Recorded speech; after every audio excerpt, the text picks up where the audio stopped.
Isa na naman po itong napakasarap na merienda or dessert, kaya tara na't umpisahan na nating lutuin ang inutak.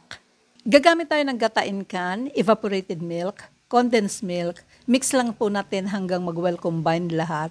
Then add na ang glutinous rice flour, gradually lang po ang paglagay, mix very well yung wala ng lumps. Hatiin natin ang mixture sa 2 equal parts and ang isa lagyan ng ubi yam, ubi flavor, and ubi color. Mix lang natin until incorporated, lutuin natin sa medium to low heat, and kapag hindi na dumidikit sa pan, pwede nang i-transfer sa baking pan. Spread lang natin evenly and set aside. Ang second half flavor is makapuno preserve and vanilla essence only. Mix very well and iluto lang sa medium to low heat.